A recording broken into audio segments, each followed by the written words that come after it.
ओम श्री गणेशाय नमः। राधे राधे दोस्तों। आज मैं आपको पाप मोचनी एकादशी व्रत कथा का श्रवण करवाने जा रही हूँ। दोस्तों, वैसे तो साल में आने वाले सभी एकादशियों के व्रत पापों को समाप्त करने वाले और अनंत पुण्य प्रदान करने वाले होते हैं, परंतु चैत्र मास के कृष्ण पक्ष की इस एकादशी का व्रत तो जन्म जन्मांतरों के पापों को नष्ट कर देता है। सभी प्रकार की समृद्ध सुख अंत में मोक्ष प्रदायक इस एकादशी को भगवान विष्णु की पूजा आराधना करने का शास्त्रीय विधान है। श्री कृष्ण कहते हैं कि राजन, सभी पापों को नष्ट करने वाली इस एकादशी का नाम पाप मोचनी है और इस दिन भगवान विष्णु की पूजा करने का शास्त्रीय विधान है। एक दिन महाराज मानदाता ने लोमस ऋषि से पूछा। तब लोमस ऋषि ने उन्हें यह कथा सुनाई और वही मैं तुम्हें कहता हूँ, ध्यान पूर्वक सुनो। देवताओं के खजांची कुबेर के बाग का नाम चैत्र था। उस बाग में गंधर्वों की कन्याएं किन्नरों के साथ विहार करती थीं। अनेक ऋषि मुनि भी वहां तपस्या करते रहते थे। स्वयं देवराज इंद्र भी चैत्र और वैशाख मास में देवताओं सहित वहां आकर क्रीड़ा किया करते थे। वही अपने आश्रम में मेधावी नाम के ऋषि भी तपस्या करते थे, शिव के परम भक्त थे। एक दिन मंजू घोष नाम की एक अप्सरा ने ऋषि को मोहित करने का विचार किया।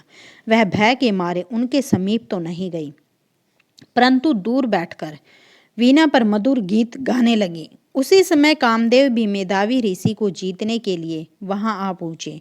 उन्होंने उस सुंदर अप्सरा की बोहों को, धनुष कटाक्ष को, डोरी नेत्रों को संकेत और कुचों को कूरी बनाकर मंजू घोष को सेनापति बनाया। मेधावी ऋषि भी युवा व वृष्ट पुष्ट से साथ ही यज्ञपी और धन धारण किए हुए ब्रह्म तेज से युक्त भी मंजू घोष ऐसे सुंदर ऋषि को देखकर उनकी सुंदरता पर मुग्ध हो गई और अपने गीत, चूड़ियों और नपुरों की झंकार, नृत्य और हावभाव दिखाकर मुनि को रिझाने लगी। कुछ समय तक यही क्रम चलता रहा और अंत में कामदेव ने ऋषि को पराजित कर दिया। फलस्वरूप ऋषि मंजू घोष के साथ रमन करने लगे और काम के इतने वशीभूत हुए कि उन्हें दिन और रात्रि का कुछ भी विचार ना रहा। इस प्रकार बहुत दिन बीतने पर एक दिन मंजू घोष बोली, हे मुनि, मुझे बहुत समय हो गया है, अब स्वर्ग जाने की आज्ञा दीजिए। तब मुनि बोले, आज इस संध्या को आई हो, प्रातः काल होने तक चली जाना। मुनि के यह वचन सुनकर अप्सरा कुछ समय तक और रुकी रही। कुछ दिन बाद उसने पुनः मुनि से विदा मांगी तो मुनि कहने लगे, अभी तो आधी रात भी नहीं हुई है, कुछ समय और ठहरो। अप्सरा ने कहा, महाराज, आपकी रात तो बहुत लंबी है, आप जरा स्मरण कीजिए कि मुझको यहाँ आए हुए कितने वर्ष बीत गए हैं। उस अप्सरा की यह बात सुनकर मुनि ने समय का विचार किया तो ज्ञात हुआ कि अप्सरा के साथ रमन करते हुए उसको 57 वर्ष 7 मास और 3 दिन बीत गए थे और यह ज्ञात होते ही वह अप्सरा उनको काल के समान प्रतीत होने लगी। मुनि अत्यंत क्रोधित हुए और उनकी आंखों से ज्वाला उत्पन्न होने लगी। वे बोले, मेरी कठिन परिश्रम से की गई तपस्या को तूने नष्ट कर दिया। तू महापापनी और दुराचारिणी है, तुझे धिक्कार है। तूने मेरे साथ क्या किया, इसलिए मैं तुझे श्राप देता हूँ। तू पिशाचनी हो। जा। मुनि के श्राप से मंजू घोष उसी समय पिशाचनी हो गई और वह भयभीत होकर मुनि से प्रार्थना करने लगी, हे महाराज, इस श्राप का किसी प्रकार से निवारण कीजिए। अप्सरा के दीन वचन सुनकर मुनि बोले, अरे दुष्ट, यद्यपि तूने मेरा बहुत अनिष्ट किया है, परंतु फिर भी मैं तुझे श्राप से मुक्त होने का उपाय बतलाता हूँ। चैत्र मास के कृष्ण पक्ष की एकादशी का नाम पाप मोचनी है और वह सब प्रकार के पापों का नाश करने वाली है। उसका व्रत करने से पिशाच योनि से तेरी मुक्ति होगी। और ऐसा कहकर मेधावी ऋषि अपने पिता च्यवन ऋषि के आश्रम को चल पड़े। मेधावी को देखकर च्यवन ऋषि कहने लगे कि अरे पुत्र, तूने ऐसा क्या अनर्थ किया जिससे तेरा सारा पुण्य क्षीण हो गया। तब मेधावी ने कहा कि हे पिताजी, मैंने एक अप्सरा के साथ रमण करके घोर पाप किया है।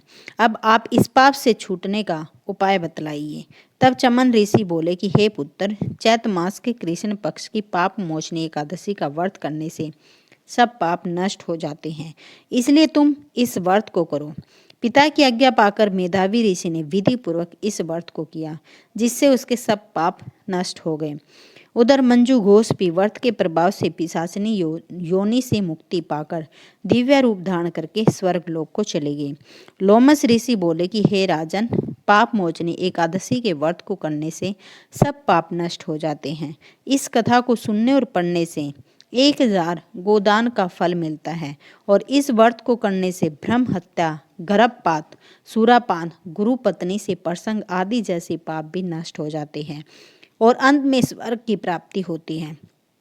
बोलो विष्णु भगवान की जय, लक्ष्मी माता की जय। दोस्तों, एकादशी व्रत करने से मनुष्य को सभी पापों से छुटकारा तो मिलता है और अंत में सभी को मोक्ष की प्राप्ति भी होती है और चल रहे जीवन में उनके जीवन में आर्थिक संपन्नता भी बनी रहती है। जो भी एकादशी का व्रत करते हैं, बंधुओं, एकादशी के दिन किसी जीव की हत्या ना करें, किसी का दिल ना दुखाएं, किसी की निंदा ना करें, चावल का प्रयोग, मांसाहार का प्रयोग, शराब का प्रयोग ना करें। बंधुओं, यदि आपको हमारी वीडियो पसंद आए तो इसे लाइक और शेयर करना ना भूलें और कमेंट में राधे राधे जरूर लिखें। राधे राधे, जय श्री कृष्णा दोस्तों, धन्यवाद।